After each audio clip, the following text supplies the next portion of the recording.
Thousand Suns. They're not really my thing, but due to a peculiar alignment of the stars, they will actually be the subject of a self-imposed hobby challenge.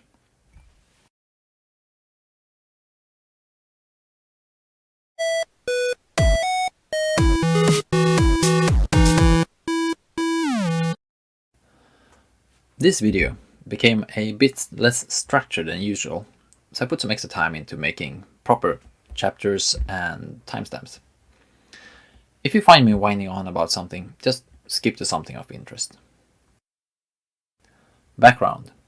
Why? Those stars aligned were an urge to kitbash something, a hobbyphobic friend playing the compendium Thousand Suns, the death of that Thousand Suns compendium team. This was all brewing along quietly in the back of my head when Ben over at Battle Brothers, which probably is my favorite Kill Team channel, hopped on a challenge together with Trees to Wound about creating a full Warp Coven Kill Team. Suddenly, the question of what to kitbash was kind of obvious.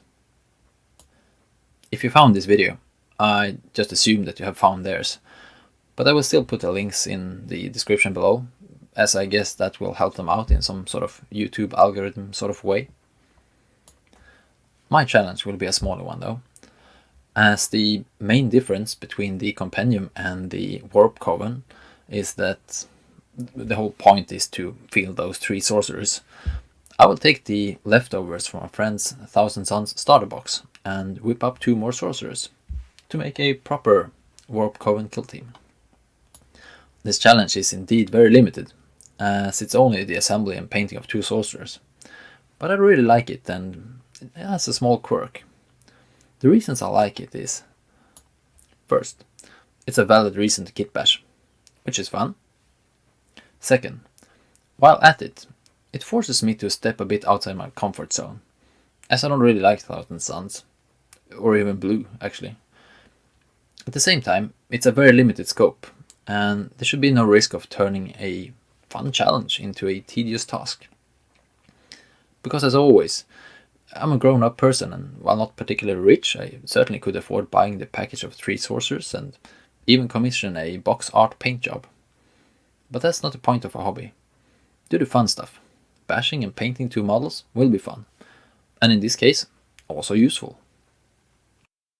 The quirk is that I'm not building an entire team here, and I have to align the look and feel of these models to the existing ones, and they look like this. It is not that my friend lacks competence, he just hates painting. And to be quite fair, once they're on the table, I have rarely noticed the difference between those and mine with a lot more details on. I hope that trying to create 2 models that feel well done, even without a great paint job, will bring some kind of insight. While this was intended to be an all-in-one video, released Friday the 15th, real-world circumstances made it not happen. But, as I want to release it in support of Ben and Rhys challenge, while it's still running, I decided to release it in 2 parts. One now, and the other one as soon as reality is back under control. Resources. This is what I got.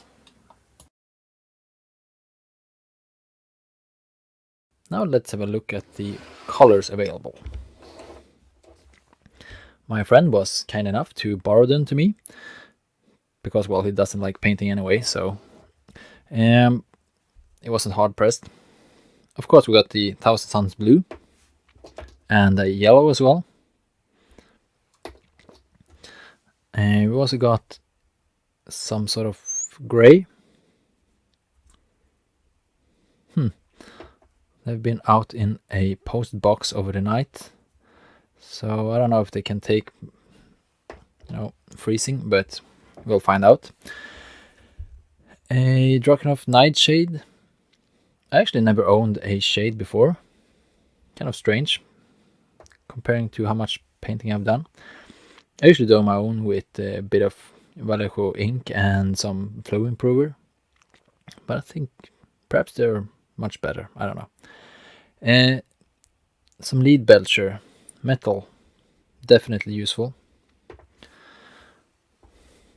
Got some Reikland flesh shade, That is almost red. I don't know what it's supposed to go on here, but well, I guess a bit of red tone could actually be useful. We got some Agrax Earthshade because, well, who doesn't have that? There's not that much left though. And we got, of course, the Nuln Oil, which actually seems to be rather empty. I don't know how you manage to use one bottle of Nuln Oil painting 5 marines, but apparently you can. Actually, I recall him telling me about spilling something all over his keyboard. This is probably it. Well, it can't happen to me now because it's gone, and I guess we have one less color to use. So, here it is. Let's dive into the White Dwarf to find some limitations and inspiration. First off, the first thing we meet is a big picture of sorcerers, so it's clearly a thing, which we, well, probably already noticed by now. They have red on their robes, which is a color I don't have access to right now, so I will have to do something else there. And this guy is even red in his skin. I guess that's the Magnus guy they were talking about. Apparently he did nothing wrong, and I can only concur. But still, red is out of the question. Magnus is actually quite a common name in Sweden. I've never met one with this quite a skin tone though. They're usually a bit more pale, I guess. We've got more sorcerers. Even more sorcerers all over the place. We've got some purple going on as well. But since I don't have any red, I can't really do that anyway. Another sorcerer, names. I guess I will have to have a go at the naming thing. I usually don't do that, but, well, Ben and Rhys does, so why shouldn't I? There are more blue, gold, and yellow. And here we got the actual rules as well. The Warp Flame Pistol is already taken by my friend, so, well, that one is out of the question here. So Inferno Bolt Pistol or Prosperine Kitbash. The Kitbash is a Egyptian sword. I had to, Google that. They don't really look like the ones in the box, but hey, it's Games Workshop. They steal from all over the place and slightly redo it. I don't mind. And they all need a stave, however you pronounce that. I guess it's the same as a staff, pretty much. I don't know the difference there, but they all need some kind of stick, that's for certain. And then we got another picture of a sorcerer. Got the different disciplines, one with fire, one with destiny, and one with, I guess, some sort of time thing, temperic. And a sorcerer with a lot of things going on. You can clearly tell that these guys are not just regular humans. Having 4 arms is something going on here, so I shouldn't be afraid of going a bit wild. Perhaps, all that should be taken into account when I try to do them. Can't really tell anything different here from the compendium. They're just, regular blue, yellow, and gold marines. And the Sangors, I don't have any Sangors here, so it doesn't really matter. Even though I have Sangor parts, but well, another marine. And when it comes to equipment, the sorcerers have a scroll. They can use any sort of. Doesn't really make any difference. Okay, a robe. Well, one of them should have a really nice robe, I guess, so you can use that as a robe. I don't know. Here we got, well, regular box art ones, regular box art ones, a bunch of stuff that we rarely use, because when we got around to playing the longer strategic and, what do you call it, the narrative thing. Here we got a big old marine with blue, gold and yellow. Who could have figured? I guess that's the theme. And here we got a birdman. There's clearly something going on with this bird goat thing. If you look at the box of the regular box of 3 sorcerers, there's obviously something going on there. So I guess I will have to accomplish that in some of the guy, at least one of the guys. I still don't have any access to red though, but hey, you can still be a birdman without having red hair.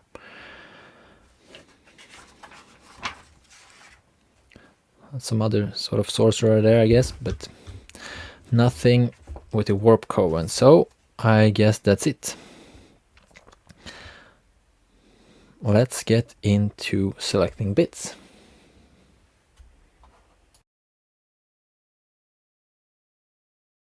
So let's see what's in the box.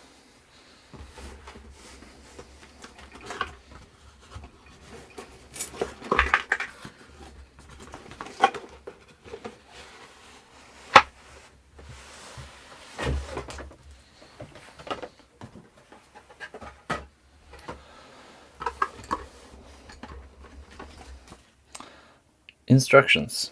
I think I'm pretty much past those. Perhaps useful. Bases. Definitely useful. I will be needing those.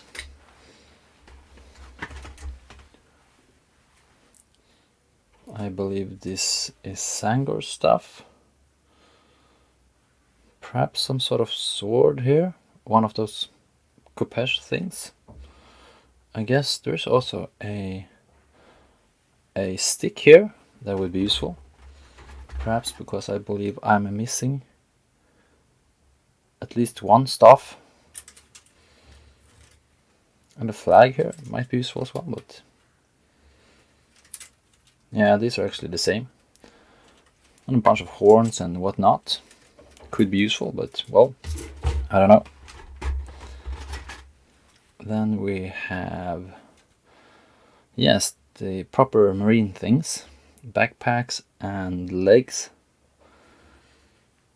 I guess we have 1, 2, 3, 4, 5, 6, 7, 8 legs. An even number, that's nice. It probably means that there should be 4 of these guys left. That pretty much looks like a sorcerer head as well. So these are just Sangor stuff. And here we got a pretty much full on sorcerer, I guess.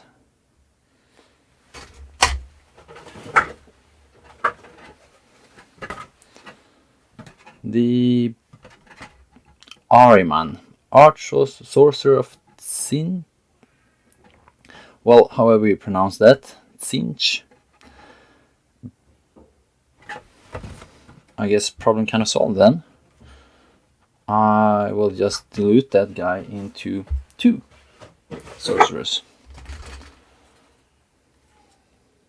So, problem solved, I guess. Sort of. More marine stuff. Shoulder pads, definitely need those. And torsos, of course. And those quite impractical helmets. I guess I will have to do something about them. Not that the sorcerer helmet seems to be that much. Probably should be. Is that yeah, that's the helmet, yeah. That's one impractical helmet. But I guess if you're a big ass sorcerer, you don't really care. A book as well, that's nice. That is always useful when you do sorcerers. And I all got these little apron things going. I guess they're called something else. but that will be useful. Yeah, and I think that head is actually quite nice. So, well, shouldn't be too hard.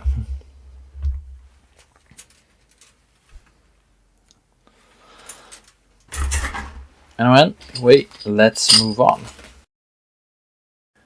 The plan is quite simple. Find all the sorcerously bits and stack them onto 2 regular marines. Then apply the limited paint range in whatever way makes most sense. Just minutes after opening the box, I had an idea that broke the plan. It's probably harder to make 2 sorcerers good looking and coherent with 3 models not present than to make 3 coherent sorcerers that 2 models will blend to. As I have plenty of bits, I thus decided to go for 3 sorcerers. So, here we have the basis of the 3 sorcerers. It's various bits stolen from the, well, most of all the guy, the Ahriman guy, which didn't make it because, well, just looking at the robe here, you can tell that this robe does not belong on a 32mm base. So I've decided that I will keep his feet and part of the robe and somehow stitch it together so he will be on there but not as big.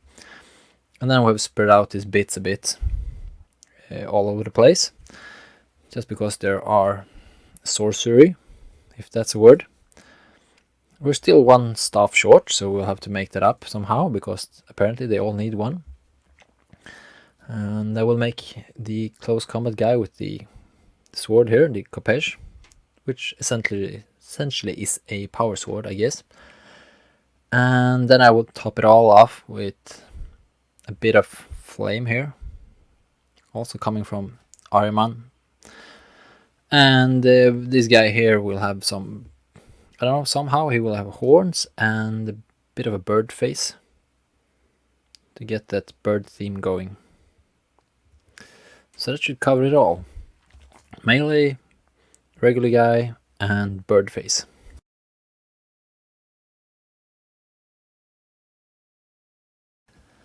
At one point, my desk looked more like a slaughterhouse, and humanish parts were constantly trading hosts. But once the blood drained, I'm pretty happy with the result. This guy mainly followed the plan. It was quite easy to build. It is basically all the protruding parts of Ahriman stapled onto a regular marine, and it should be no surprise that it looks a lot like a Thousand Suns sorcerer. This guy reuses the legs from Ahriman that just barely fit the base, but as the torso was heavily integrated into that insanely large cloak, it had to go. And it had to be a lot more cuts and green stuff to stitch a regular torso onto there, and to cover up any spots where there was, cutouts for that large cloak. This is also the only one borrowing from the regular bit box, as he reuses a staff from some character I downgraded to become a regular Reaver Sergeant, now when they have another body in there. And that arm I also managed to sneak in some birdie stuff. I had no idea what to do with that big blob of green stuff to apply to cover that mess up, but as I was poking around with my knife to get it in place, it just naturally acquired some sort of fur appearance. Honestly speaking, it's supposed to be 40,000 years into the future. Who knows what they will be wearing by then. One feature that I'm particularly happy about is the bolt pistol that had to switch hands. Sculpting tiny fingers is way over my skill level, and no one will ever notice that this guy has 2 backs of his hand. Problem solved. This final guy is probably the least good looking, but I like it anyway, because there are no regular sorcerer's bits here, and he still comes across as one. Even though he's a melee focused bird goat man with 3 arms. I attempted to make some flames to cover the fact that he's wielding a regular axe with a pair of horns stolen from one of his bodies, but I failed miserably and had to settle for this serpent looking thing. I guess I'll just paint it the same color as the flames and say it's some kind of force surge. All in all, I'm pretty happy with the result. I would believe that the decision to go for 3 models was a good call. Not only did I get one additional sorcerer, but as I felt I had 2 rather safe ones, I could relax and go a bit crazy on the Birdman, which was fun. I'm also very happy how the green stuff worked out. This is the first time ever I use it, and it was much easier than I thought. Sure, my sculpting skills will not win any prizes, but as a stitching medium it performed very well. It certainly is very adhesive and sticks to whatever it touches, quite often your fingers. But the internal cohesiveness is awesome, and once you get it proper stuck to the model, it's just really fun to work with. Just beware that it takes a long time before there is no longer any risk of accidentally leaving fingerprints all over the place. This kit bashing sure is fun, and while I'm happy with the results, I have done some experiments with the colors available. And I must admit that I'm a bit worried. Mustard and cyanide is quite a horrible combination. And then there is the naming, where I have quite a cunning plan, but more on that in part 2.